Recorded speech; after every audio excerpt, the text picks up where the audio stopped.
Hey, it's the first episode of the new year here on Cigar Saturday. I'm Tom Fischer. Matty Rock joining us from Sanchez. How's everything going, Matty? My brother, everything is going well. Happy to see you guys. Much love. Happy New Year. We made it to 2022. I heard that the murder hornets are now mating with COVID-19 as part of 2022 protocol. So we gotta watch out.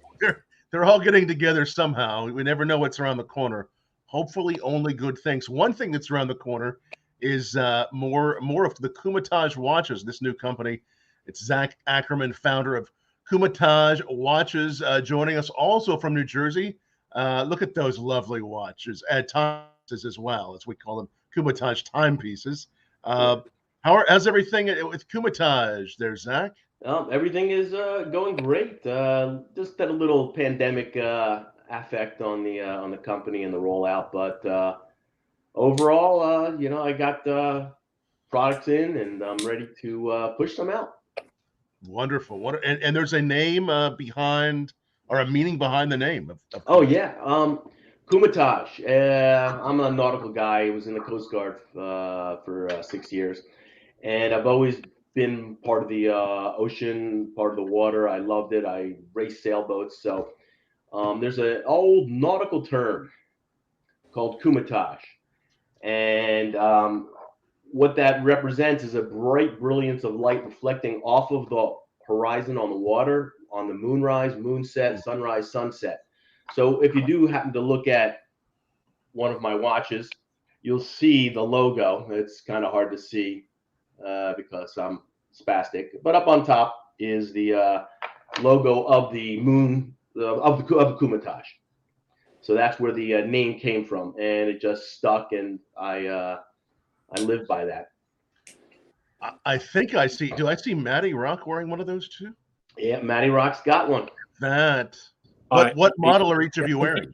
So right now I have one line out. It's called the Ensign, and they come with the battens indices, as well as a Roman numeral at the 12, 3, 6, and 9. And they come in stainless steel, and there's a gold version of it as well. And the hands are blued on them, except for the black dials, which Matty, I believe you have, is silver. And on the gold version of that, look at that. That is gold. So there you go. It's a much better view of it. So I got two versions of it. I got gold and silver, and the gold version only comes in black dial or a white dial. It's actually an antique white dial face. Wow. And this is, again, fairly new company. You've been working on it for a while. You just launched. You're about to launch. It's launching right now, but I've been doing this for a long time. My dad is a rocket scientist, so he worked for NASA. He worked for Belcom, and I used to go down there. My brother and I would go down and go visit him, and he'd go into the storeroom, get a schematic, get the transistors, resistors, and circuit boards, and bring them home, and we would put together lights. I remember my brother put together a football game. So I've been working in micro mechanics for basically all my life. And part of the service time, I also started working with actually bigger machines, punching pilings, building docks and piers. But part of what I was missing was the focus. So I started getting into modifying watches, and there's a big craze out there. Seiko has a brand, the SKX 007 or 009, and it's basically modifying them is akin to taking a Honda CRV, not a CRV, a Civic, and putting on a turbocharge, putting on new wheels, new rims, a dam in the front, fin in the back, just make it all look modded out. Well, this was the first one I ever did. So that's the first mod, and I took off the Pepsi dial on Pepsi bezel. I took off the dial. I changed it, and this is basically an homage to a Breitlink's Super Ocean. Now, what I also did just recently, I was talking to Matty about this, is it comes with a 7S26 movement. And the only issue I have with that is that you can't manually wind. It's an automatic watch. So I took out the 7S26 and replaced it with it's called another Seiko, but it's an NH38, which is no date, day date, and it hacks. You can wind it by hand, and it's an automatic. I just love the fact that sometimes I can let a watch die down and just manually wind it and set it. There's something akin to, okay, now I got control of time. Everyone can go use their smartwatches. I'm not dissing any of that, but it just looks classy when you go into an establishment and you got a nice dress watch on. So I'm going to have two lines. They're going to range from quartz all the way up to big complications on the dress side, and then I'm going to have a sports line, dive watches, pilot watches, chronometers. So that's going to be named after tall ships. So the dress line's named after officer grades in the Navy or the Coast Guard, where the sports line is going to be named after ships, bark, brig, brigantine, barkentine.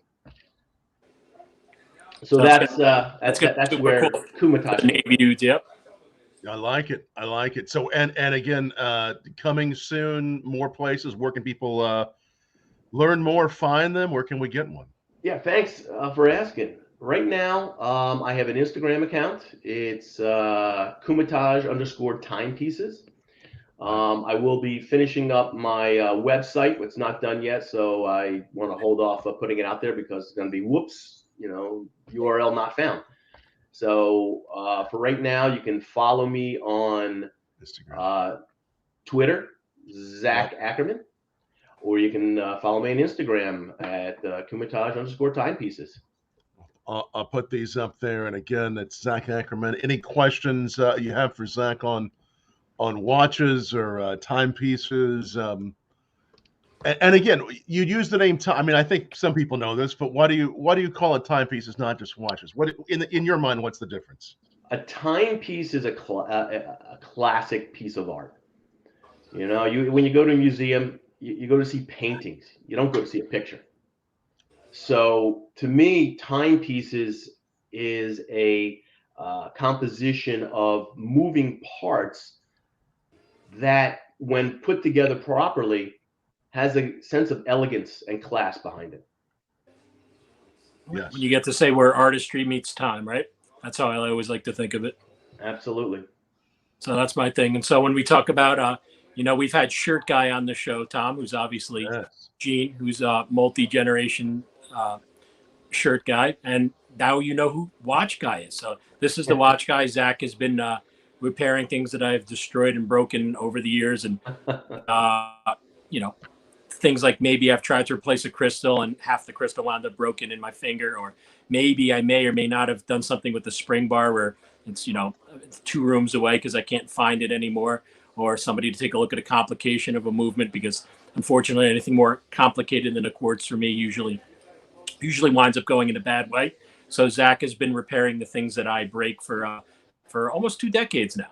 So definitely Watch Guy. So people out there, anybody who has questions, somebody requires a fix or requires Zack's knowledge, highly suggest you reach out to him. I'm great to talk about watches, but it stops there. Like outside of the battery, which when I change them, I consider more of a personal victory than I should. Zack's got the much more in-depth skinny on it. He can talk to you about movements in watches, the difference between the Japanese and the Swiss movements, hacking, non-hacking, all the traditional terms that you'll hear in watchmaking and that I just butcher and usually get wrong. For me, it's very much with the history of a watch and the aesthetics, not so much being able to fix things, because I'm far more skilled in breaking them, as Zack knows. I've fixed many a watch, and with those fingers, you gotta have the right tools, and with the right tools comes quality product. It goes for cigars, it goes for whiskey, and it goes for watchmaking. Yep. You want to learn about a watch press and what's easy for somebody like Zack. No You do it just like this, you'll have no problem. Me in 30 seconds, instantly broke a crystal within 30 seconds of a watch that was probably 35 years old, pristine condition. It's like, oh, this is easy. Nope, I'm done. Finished. Not touching it anymore. So I've learned my lesson. You gotta, just like with anything else, just like in fine wine and spirits and in cigars and also in watches, leave it to the expert, kids. I know, because I can fuck up everything across those lines of things that I just told you about very well. Yeah. You said that so eloquently. Thank you. Yeah, lucky me. And hey, and again, if you're just tuning in, bourbonblog.com live, and it's Cigar Saturday, our first episode. I guess it's been a couple weeks since we've had an episode. What's been, how are the holidays for both of you? What's it been like there in New Jersey? Go ahead there, Zach. It's been nice, mild even. Rained a little bit today, but it's you got the crazies and the non-crazies, just like anywhere else in the country. So it's kind of hard not to walk outside and be attacked by one extreme or the other extreme. So yeah, I'm a xenophobe, so I just don't like people. I like an individual person, but I don't like people. Is there a different breed of crazy though in New Jersey? I'm just wondering if you could describe that. No, I mean, we're all crazy. I'm not going to single out any state against New Jersey that we're better than them, but I mean, we are crazy. But we're all the same. I like the breeds of crazy, good crazy that Matty has shown me. Look, we have our, for a little state, there's North Jersey, South Jersey.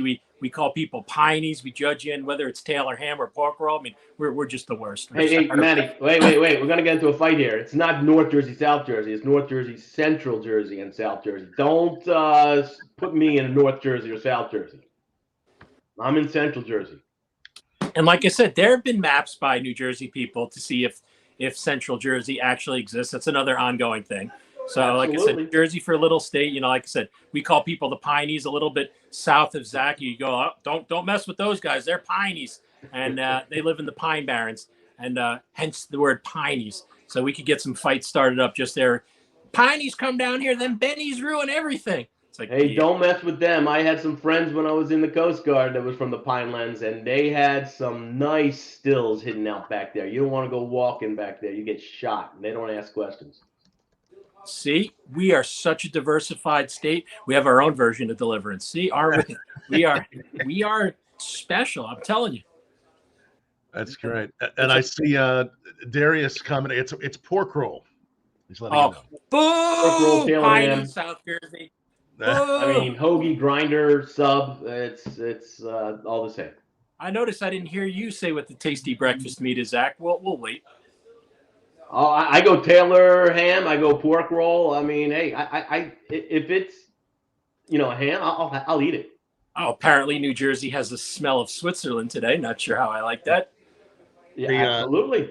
Tasty breakfast meat where I am on the border of Indiana, Kentucky, of course, is bourbon. So it's a good tasty breakfast meat. I think that's what I'm having. I'm having a peerless single barrel here, pairing it with as I was telling Matty a little earlier.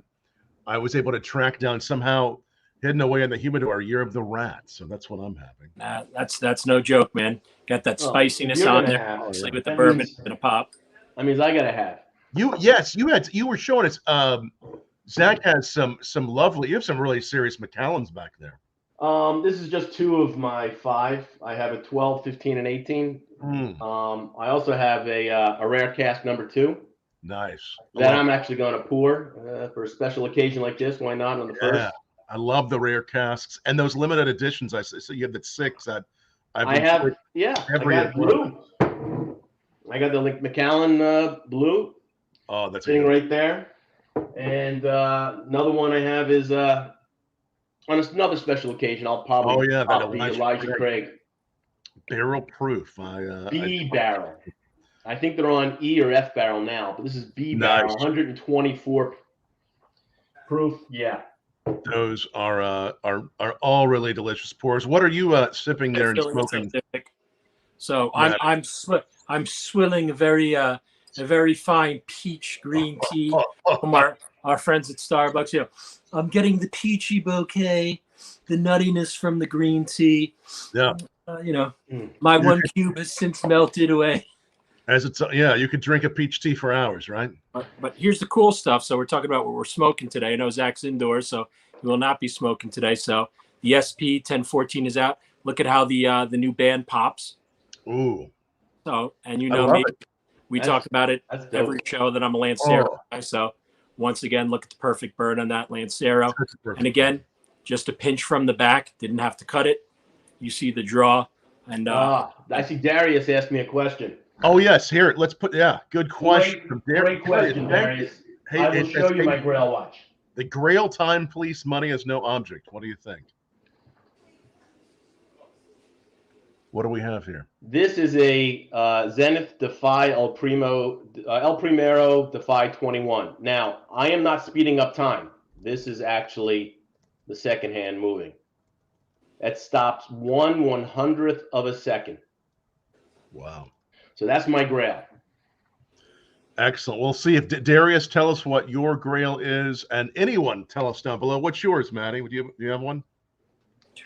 It's hard to say. Like I said, I'm an ADD watch guy, and then Zach has known me throughout the years. So I also like the history of watches too. So I have fun stuff. I have a 1952 Omega with the 420 movement in it that Zach has seen, and the fact that it's that old, I can't find any records where it's actually ever been serviced, and it purrs like a kitty. So to know that I could barely get out of bed in the morning, and this watch from 1952, give a couple of shakes and it's going is really pretty cool. So when it comes to history stuff like that, I like it. I like funky stuff. Zach laughs at me, but you see the value, some of the really strange stuff they made over the years. So Ricoh Watch Company, which is actually Ricoh, the printer company, wanted to compete with Seiko back in the day, but on the higher end watches for the Grand Seikos. So the joke on its own for people to get is Ricoh is a copy company, so they wanted to actually copy Seiko. So I have one of their pieces, which is a Ricoh Dynamic Auto, which is from like 1966, 45 jewels, and it still has the new sticker on the back of it, and it works like a charm. And stuff like that are really strange stuff where you look for the history of the watch. You're like, wow, this is pretty cool. What about one of these, Matty? It's the Holy Grail is the Kumatage by that guy, by him. And what do you and you're obviously, Matty, you're a watch fan. That's part of the reason why you've known Zach and you know what he does. What do you like about the Kumatage yourself, Matty? Say again, Tom. What do you like about the Kumatage? Like I said, it's very sleek. It's elegant. You could wear it as a regular, either as a sports watch, or it'll fit perfectly well under a suit jacket. Like I said, when you talk about classic, I don't like to bring up other watch companies when you compare, but something that's simple and classic. Like you even look at some of the old from the 70s of Timexes, like the Marlin or something like that had the very, very clean look and the clean dress look. Like I said, I like the fact that it has things that you don't get in watches in this class usually. The fact, I don't know if you could see it in here, There's but one like the Marlin. The fact that it has a sign crown is pretty cool. The fact that I'll take this off, or if Zach, you have a free one, show the etching on the back. I'll let Zach do that. So get a close up on that, Zach, a little closer in there, or I'll try on mine. There you go. So exactly. So let me get this up in there. There you go. So you can see, like I said, the etching on the back. So again, for me, anytime you get to add artisan elements, there we go. Anytime you get to add those artisan elements to a timepiece, to me, it makes it more enjoyable. It also helps tell more of a story.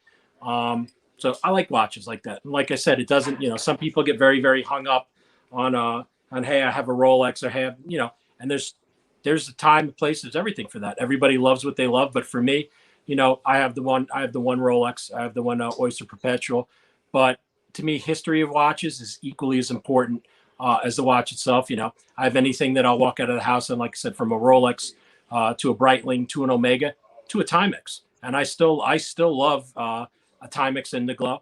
I find it classy. I find them beautiful watches. I love them. I even have, years ago, I think it was, Zach will probably get the year right, I think it was 75 or 76.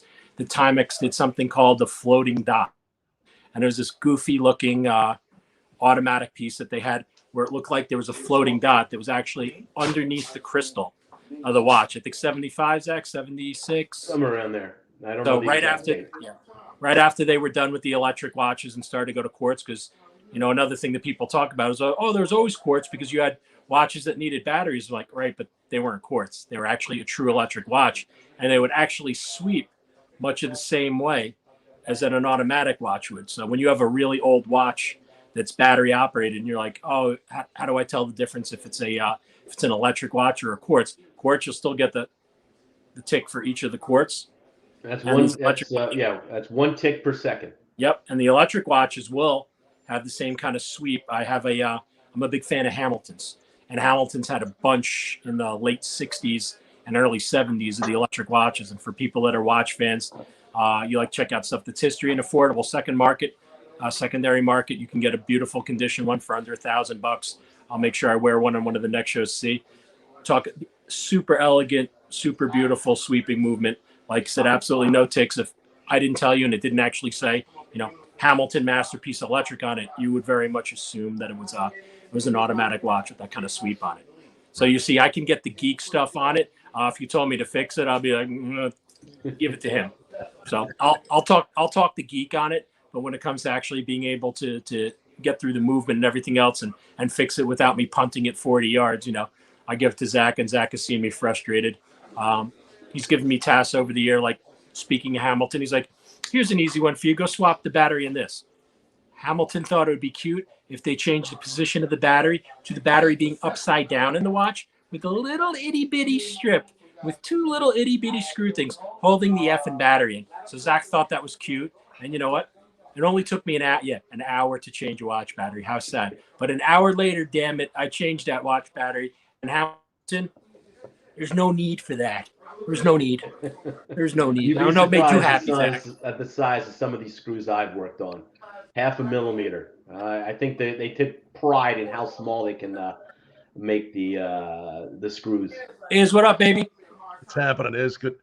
Good to see Is watching. So many good people watching. I can see a lot of watch fans. And again, if you're watching this now, make sure you like this, share this. We're going to put someone in we're putting all of you in for the drawing for tonight for the bag of coffee from, of course, our good friends and partners there at Genesis Coffee Roasters. It's that Bourbon Blanc barrel-aged coffee. bourbonblanc.com/coffee is the place to go if you want to make it feel like you're having a cup of coffee with bourbon already in it. It's been aging for a while, but we're going to look for the people that like it and share it both, whether it's YouTube, Facebook, Twitter, you name it, and we'll draw one of you here in a little while. So thank you for helping us make this a powerful first episode of Cigar Saturday.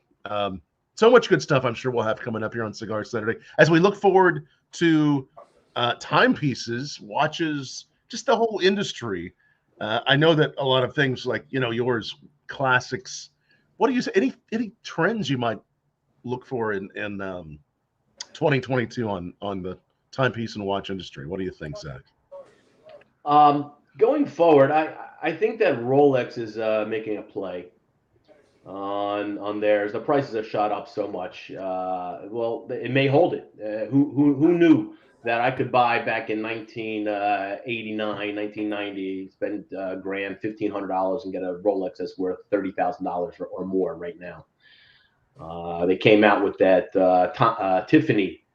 Actually, that was Patek Philippe who came out with a Tiffany dial, the Nautilus, and that sold for millions of dollars, right, on auction. So I think that you're going to have your big houses. You got your Richemont, you got your Louis Vuitton, Moet Hennessy, and you got your Swatch Group. Those are the big ones out there, and they're going to control the market as much as possible. One of the other things that I'm trying to do is I'm looking for an ME, a mechanical engineer, because I want to take some of the existing movements that are out there and turbocharge it.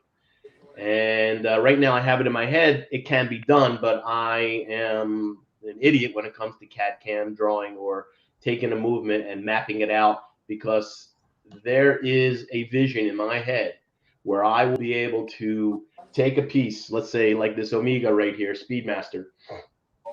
That, oh, by the way, this is custom made by a good friend of mine out in Scotland, an artist called the Dial Artist. And because my pop's a rocket scientist, this is it's hard to get into focus, but it looks like space. And the gold represents the gold foil on the lunar module. So the Dial Artist on Instagram, great guy. And so what is going on is, instead of having a 5-year service, you're going to be able to extend the service life of it to 10 years, maybe even 15 years on what I'm trying to do. So removing friction from it and adding push. So those who understand watches, there's two types of movements. There's the Swiss lever, everyone's used to, tick-tock, back and forth. Then you have your coaxial, which is more of a pushing movement. So that's the next phase that I see for myself in the industry. I think they're going to hold fast and come out with new colors and keep their the brands there, or pull some brands off the shelf. Excellent. I see my parents are watching too, and my dad is commenting that he has one of the original Accutron watches. So that's, oh, I love the Accutron. They that's hope, pretty I don't know cool. if it's the Space View, but that is those are beautiful watches. And if you ever are able to film it and put it in slow motion, the tuning forks on them, you'd just be amazed, and it just sweeps like a Grand Seiko spring drive. Yeah, And that's fun. That's one of our projects, right, Zach, that we just spoke about. So we met up about a week ago. So I found two Accutrons from it's either the late 60s or the early 70s, and they were award watches. So they have an inscription on the back, and they have them on the face, but they're in pristine condition. So I said, Zach, here's the thing. I have absolutely no skill whatsoever, and I break everything I touch. So what we're going to do with these Accutrons is, one was mine, one is yours, and you may or may not have had a good worked at Pfizer or whatever was on one, or Bulldog that was on the other. But I'm like, if you can put on find a face of these, which Zach always seems to be able to find for the right year. I was like, we will now have two Accutrons that look pretty much brand new, as long as I don't touch them, and that'll be a cool project to work on. Absolutely, I'm excited for that. excellent. So much ahead. And again, if you're wanting to follow and watch what Kumatage Timepieces are doing, this is the place on Instagram to go. Kumatage_timepieces. And we'll be seeing more and more of your timepieces, it sounds like, in the new year here. Yeah, absolutely. That's my plan. And then, as we spoke about to everyone out there, if you guys are looking for Seiko Mods, Zach would be your guy. He's worked on a couple of mine that I have. I have a couple of the old Diver 150s, which is a little bit of the older movement for the 150 that was the original. And the Scuba 450 I gave to Zach once. He got that back alive. And I think that's the late 80s, right? Yes, sir. So if anybody's looking to do mods or have stuff modded, and you could talk to me about it, I'll just break it. So if you want the guy to actually fix it, make it work, either put a new face on, as that's the guy over there. I'm just the guy to go to. Nice. I have a friend from Moldova, and we were talking about modifying watches, and I came up with a watch. And if you take a look, well, it's hard to see on this one. I called it the Red October. Basically, it was a black dial. It had a black bezel that was blacked out, but the crystal was a domed, anti-reflective red coating on the inside. So when you looked at it at the right angle, it looked red, and he just loved it. So I can change the chapter ring, the bezel insert, the dial, and the hands. And on the hands, I got him one with a star at the end of the second hand that would go around, and he really liked that one. It's called the Red October. The Red October. Excellent. Matty, you have a few watches, don't you? Oh yeah, far more than I probably like to admit. So, as one would probably imagine, I'm not just a strange adult; I was a strange kid. So, I'd go to garage sales as a kid, and everyone else was buying toys and stuff, and I was buying watches. So again, we talk about another watch that Zach's fixed that I've had. See, I picked this up probably when I was 10 years. So we're talking something I've had for 35 years. I had an original Mido Sea Diver that Zach's laughing because there's a horrible second part to the story. So I found an original Mido Sea Diver, and it was missing a crown. Besides that, it was working fine.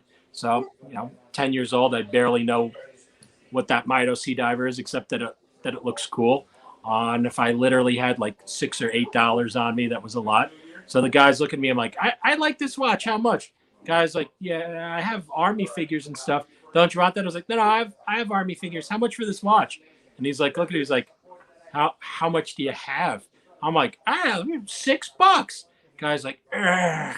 So he's like, all right, kid, what are you going to do? I'm like, I don't know how to repair watches, but I would like to. I need that turning thing. He's like, yes, son, that's called a crown. I'm like, yeah, I need one of those crowns. So literally all the way back then, I bought this watch that has gone with me, through 3 different moves, through, X amount of decades. And it needed the original Mido crown. And lo and behold, I gave it to Zach. Zach found the crown. It needed a new crystal. Again, gave it to Zach. Fired it up. She worked like a thing. But you know what doesn't work good? When you knock it off of your nightstand face down, and then the crystal comes back out. Yeah. See, I told you, don't give me stuff that you're really fond of. So luckily I remember that watch well, Matty. It's it not only it's a 2-part stem. You needed the crown, but you also needed the male part that fit into the female part that was already in the stem. So it was a 3-part crown stem. And you couldn't take off the back because it had no back to take off. You had to take the crystal off. It's front loaded. So it was a complex undertaking, but we did find the crown, and we were able to put it back together, and I serviced it, oiled it, and got it running. And sure as heck, it's actually beating pretty well. I think we had it up to down to 10 seconds a day in accuracy in 2 positions. I'm not going to go to the 5 or 6 positions, but I had the 10 seconds a day. So you're talking about a minute a week. Yep. So it worked beautifully for months until I had my accident, which I guess that will mean Zach will reservice it. But yeah, when it comes to total watches now, like I said, we don't even talk about some of the junk that I've accumulated over the years. We won't count those, but hundreds, maybe 400 watches, 500 watches. And again, they're everything from mechanical to 500. You gave me like 8 boxes filled with watches. Yeah. I said we're not talking about those, right? Oh, okay. I'm sorry. No need to talk about some of them. Were not of the highest quality, or did things like work or had anything workable or usable. But when you're a kid, you buy them in lots, right? So bought them in lots, and now, like I said, over the years, one that Zach and I both scratch our head on, that we've come across quite a few fakes in my collection that we probably knew were fakes, but we were keeping our fingers crossed. But the one that wasn't a fake, and even Zach was like, well, we had the Morgan Freeman moment. It was, well, shit, is when we opened up a 1960s Piaget, and damn it, it was a 1960s Piaget. Yep. So, you can go online now. You're not going to find it on eBay. You're not going to find it anywhere. So it's one of those watches that's so difficult to gauge. You can't even put a price on it. Zach and I found a broken movement. So just think, a broken Piaget movement for it was $400. Wow. And there probably wasn't too much to salvage from it. So again, lo and behold, this was a mechanical watch, wound it up, and considering how old it was, a 48-hour reserve, which is pretty impressive, because when we originally looked at that watch, there was no way that this thing had ever been serviced. And this watch, 50 something years old, fired it up, and she went, man. So that was some of the cool stuff. One time we found a whole bunch of the Casios we laughed at. So we talked about my what really brought me back again into my next wave of enjoying watches was our dear friend Carl Ruiz. And before he passed, we talked about watches an awful lot. And with Carl, just It wasn't necessarily about being the most incredible high-end watch. He loved great Seikos, but he loved Casios. So the joke and the last thing that I found in this lot was a bunch of 80s Casios that were literally brand new that just needed batteries. So, firing up the old calculator from 88, some of the old analog ones, some of the old Casio divers, and I have fun with a lot of the G-Shock. So G-Shock does a lot of collabs. I just did one for you. For Christmas, I will put it up. I have to put up the new G-Shock the other day, didn't I? Yep. So Zack resized the new one. So it's just awesome. So they have a metallic series that has an 8-station atomic clock in it. So no matter where you are in the world, it'll fire up to the correct time. You can run Bluetooth to it, but everything's all metal. Unlike most G-Shocks, this thing literally weighs probably a solid 6 ounces, right? It's a heavy watch. It had girth to it. You have something on your wrist. Yeah, and like I said, they use a very, very high-end polished stainless. So I think there's 5 watches in that series, and the original is what Carl had, which for my birthday I got the same one as he did. It was the gold on gold. Then they made a rose gold. I'm sorry, Carl had the gold and gold. I had the rose gold. I bought the rose gold in homage to Carl, and then I just picked this one up, which is actually almost the color of Tom's bow tie. It's exactly the color of his bow tie. So Tom, if Tom ever walks by in an alley where I'm wearing that watch and there's no cameras, he's going to have a watch that definitely matches that bow tie perfectly. Oh, it's a beautiful watch. Don't get me wrong. So, and like I said, it's one of those things that you have to ask yourself too. For a quartz watch, it's a little bit pricey, and you got to ask yourself again, how much do you want to pay for a quartz? But like I said, since that one has some history to it, and like I said, it was a Carl thing, and it was just a really cool watch. Not just the design, but again, you can connect it up to your phone. It picks, like I said, all the time zones and everything. It's pretty wild. Now, speaking about watches, I got to get Zack in here with this guy, because this guy not just about cigars. This dude's about watches. Guys. Hey, nice to see you, Sanj. New Year. Happy New Year. Happy New Year. So it's perfect timing too. So next week, we have the launch party on Friday, and the show on Saturday is all Sanj and the SP1014. And like I said, if you look at this band again, look at that. I should have worn my watch. I love you, Zack, but we need a Kumatage with this color. Look, there's a theme going on. There is a theme. Look at that theme. Tom's like, I knew about this. I swear I did. I think there was a rock band called it Deep Purple, right? Yeah. Oh, well played, sir. So next week it's going to be all about SP1014. 30 years. And just think about it. 30 years of Sanja's Smoke Shop. Wow. And what's weird is Sanja's only 28, so I'm not really good. I'm not good at math, so I don't know. I feel like 16. I don't know what's going on. It's really weird. But he's 28. But yep, 30 years of Sanja's Smoke Shop, man. Sounds like you're a CPA, Matty. Can't possibly add. Yeah. It's true. I can't add you. Yeah. I have my issues, dude. That's why you love me. Take me as I am, man. That's awesome, son. So that'll be next week. You're celebrating 30 years. And also, will this be one of the big parties for SP1014 then? Is this? Yes. Very nice. And that'll be Friday. Yeah. Yep. And then Saturday, we'll make the show will be entirely surrounded about it. If Chico is actually not leaving on Sunday, and if he's still here Saturday, he'll be joining Sanj on Saturday too to talk about it as well. Very nice. That will be it'll be a good party. And actually, I just had one of those earlier this week with some brandy. It was beautiful. So nice. Yeah. Nice. Really a beautiful cigar. Yeah. So we launched the band today, so everyone knows what the band looks like, and we got a lot of response from overseas. Believe it or not, Saudi. Wonderful. Oh my God. Lebanon, because Rolla. Right. Saudi Arabia, Kuwait. Oh my God, big response. So, and they loving the cigars. So that's the thing. And they're Habano smokers. So and the cigars are up to their standards, and they loving it. And again, we talk about who smokes what palettes and everything else. So you're talking about something like words we don't like to use. When something's Cuban-esque, I feel that you should not hesitate in actually saying it when it's real.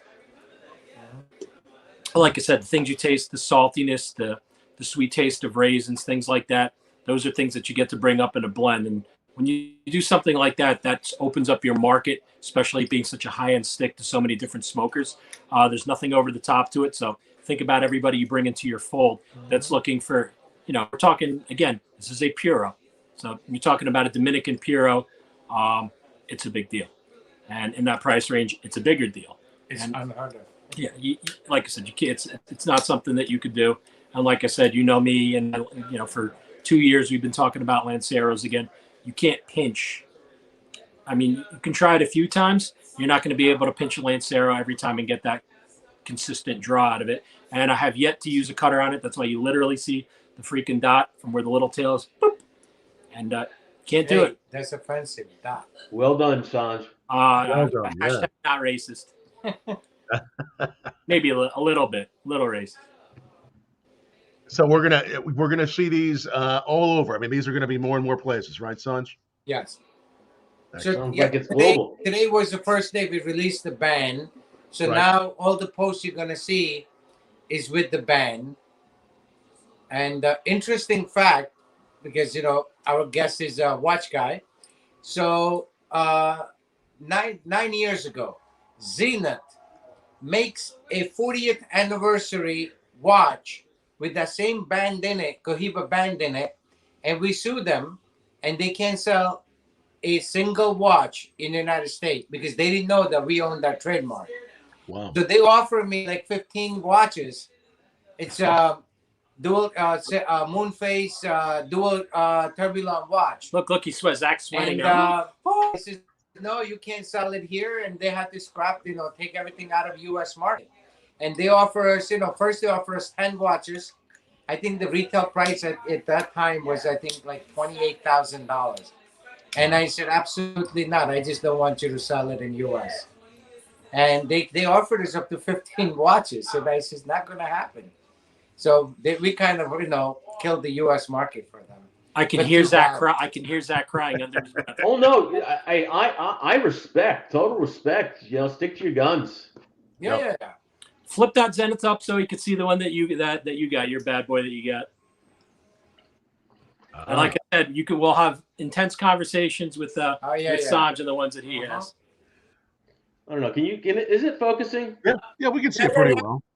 It takes a moment to kind of Very nice. Very nice. Like me, it takes a moment to focus. Yeah, it's got the the skeleton. But I like the older watches better. I like ones in the mid to late 40s. Yeah. And the 50s. Hey, you don't have that for the mere fact it had a shock system in it. You don't have that old Rolex in your shop, do you, to show Sanj? Yeah. I got the Rolex, the Breitling, and the Omega. Yeah, let's Sanj, because like I said, Sanj knows his Rolexes, so he would dig. So this is a Rolex. If I remember, I gotta put my glasses on. I'm playing the trombone here. Marconi. It's the Rolex Marconi. Yes. Mm-hmm. Yeah. So I got that one. That was a nice one to work on in service. Yeah. And then I got a nice little Omega sitting there. Yeah. But I got this little Breitling. It's a nice ladies' watch. Yeah. And I don't like to use the term ladies' watch because it doesn't matter the size. I mean, I would wear that.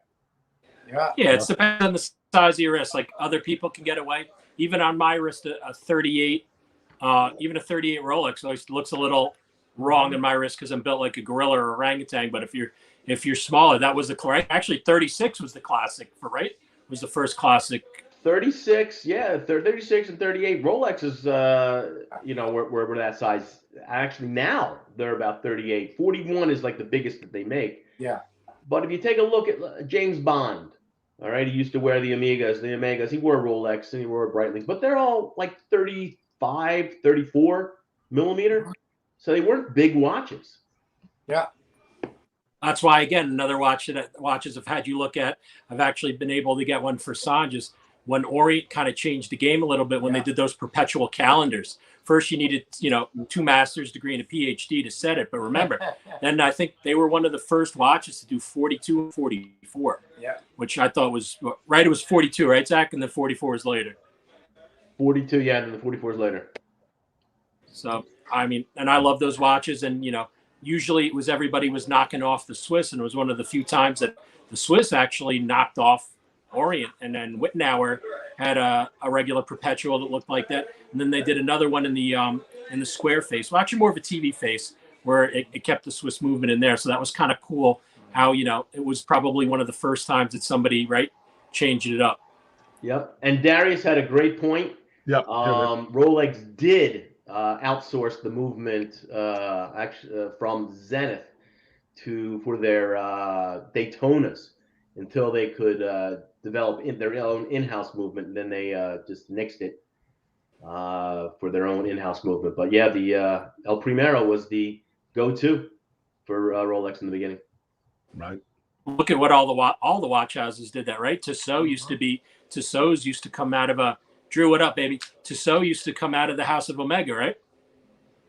Not sure about that one. I think the old Tissots were done by Omega, and then Breitling. What was the other factory? Breitling came from another factory too.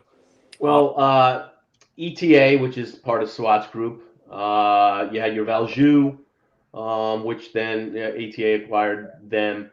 But right now it's just the in-house movements from F. Pigeon.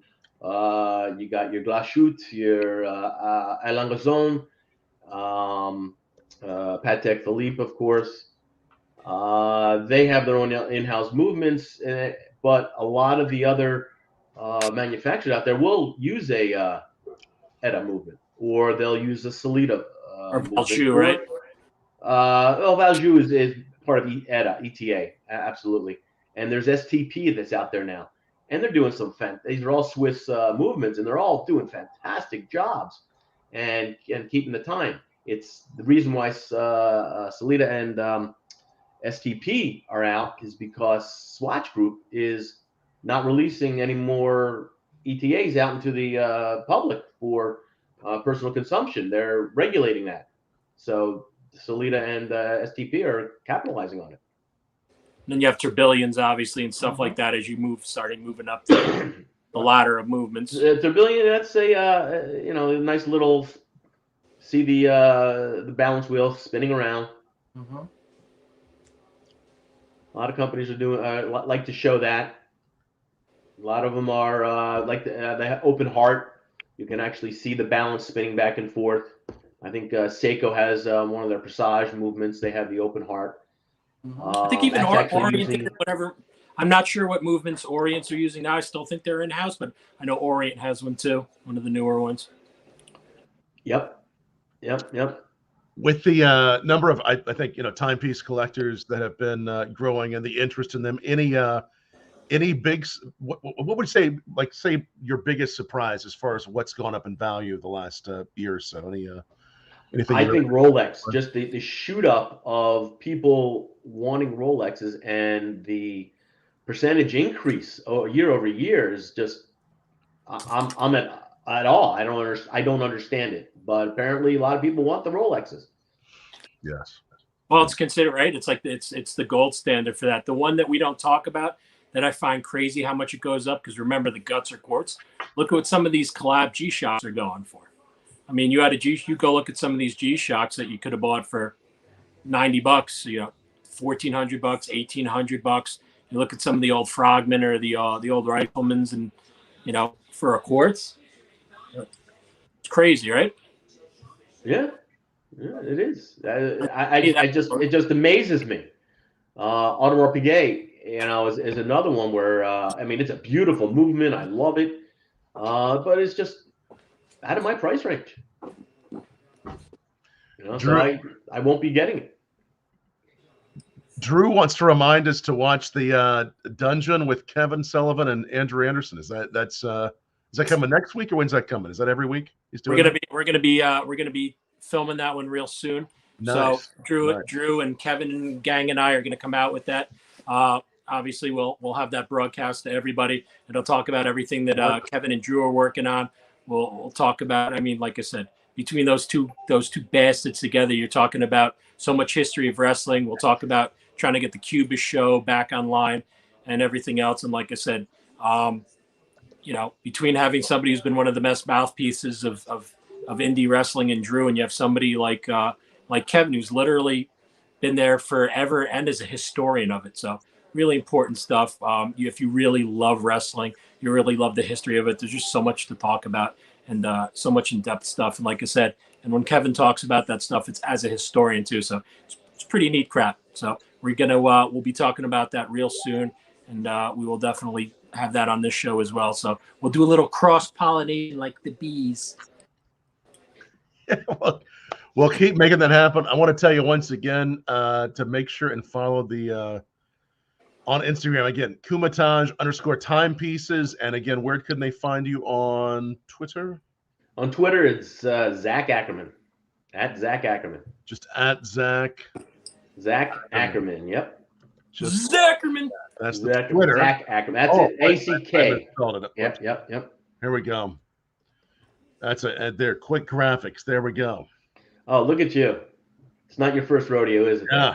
There's a hand to correct and a hand to smoke and another one to drink. I call him Flying Fingers Fischer. Oh, it's great. It's great to meet you, Zack, and such a pleasure to have you on. And if for some reason any of you all joined us kind of midstream, it's up permanently. It'll also be up on our podcast channel as well. Wherever you get your podcast, it'll be easy for you to find. Just find it on, just look for Bourbon Blog on the podcast, or go to anchor.fm/Bourbon Blog. Our first episode of the new year. Looking forward to a lot of good times with you. So very fitting. We have the timepiece man himself, Zack Ackerman, on.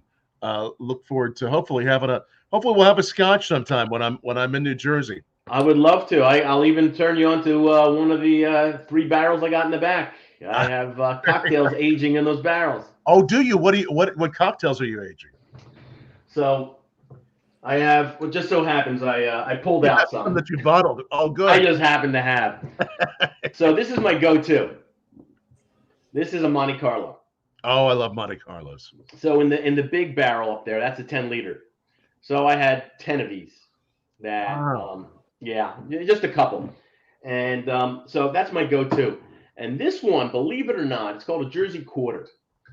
And my wife, love her to death, hated the smell of whiskey, hated the smell of taste of it, thought is just too sharp, like the edges are too sharp. This one's a Jersey Quarter. So you're talking about a rye. Right. You're talking about Antica, sweet vermouth. You're talking about Applejack. You're talking about Benedictine. And you're talking about Angostura and Peychaud bitters. And I put it in the 5-liter. I made 5 liters of that. She loves this. So nobody's getting this because she loves it. So if I make more, it's all hers. Now I've had a Jersey Quarter. I know about it. It's been a while since I've seen anyone talk about it, but it's sort of isn't it? I'm sorry, say again, please. It's like an old school, like classic cocktail as well, just like the Monte Carlo. I'm all about old school, pre-prohibition type drinks. So cool that you're doing some that, and you must love the rye. I like rye. I like the dryness of it, but I'll do a bourbon if I want some a little more sweetness to it. But because I'm aging it and I'm putting Benedictine in there, I don't need it to be as sweet. Only thing the barrels are doing is just smoothing off the edges, not as sharp, so it's easier on the palate. Soaks up the vanilla and the out of the oak and the oak flavor, and just makes it rich and more full bodied. So I mean, that's another passion of mine there. That sounds so good. Putting the Jersey, both of those in a barrel. What size barrel are you using? Well, I have a 10-liter, I got a 5-liter, and I got a 2-liter sitting back there. Where do you get your barrels from? I get them online, Oak Barrels Limited. Nice. Giving them a plug, but they've been really good because the first 10-liter I had a leak in it. Because the first thing you're supposed to do is, soak it, get it to the wood expands. So after I did the proper soaking, it still leaked out of the back. They did not hesitate. They sent me a brand new one and said, in the meantime, because while you have your cocktail aging in that, get a little paraffin wax, a little beeswax, put it in the back. And sure enough, it stopped the leak, and they sent me a brand new barrel. Very nice. Very nice. That sounds, I love barrel-aged cocktails. I love the process of it. It's a lot of fun. So it's fun to see what you're doing there. Yeah, it doesn't take long. Stop by and see you. Takes four weeks in a 2-liter and 6 weeks in a 10-liter. Right. And then each time you reuse it, it gets a week, let's say about a week longer, and you can reuse it, I say, up to 5-6 times before you start losing the flavor. Keep on thieving out a little bit on the way just to kind of see what it's tasting like. Oh, well, yes, and then each week you got to take your little taste. And I do a little vertical, so I have a bunch of these little vials that I will fill up. Yeah. And just let it sit in the cabinet, and then along the way, I will just give shots of each one just to see how the aging was and how I did. That's the way to do it, man. Well done, and great job on the watches and thank you. Everything. Again, follow these guys and Zach. Look at Kumatage _timepieces on Instagram. Zack Ackerman on Twitter. Zach, pick a number between 1 and 32. Thanks for all those that liked and shared this video. 2. Well, number 2, actually, he's been commenting a lot. I think he must be really a fan of watches. It's Darius. Darius, thank you. You won the coffee tonight. So well done, Darius. Thanks for watching us on Cigar Saturday. And if for some reason you want some of that coffee, find it on bourbonblog.com/coffee.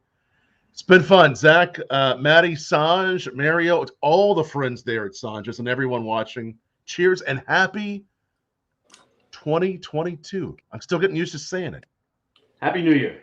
Happy New Year. Happy New Year, folks. Ladies and gentlemen, much love. Thanks for sticking it out with us as we continue to keep moving on, and we'll have some more fun stuff for the new year. Much love, much respect. Happy New Year to you and yours. Cheers. Congrats, Darius. Thanks.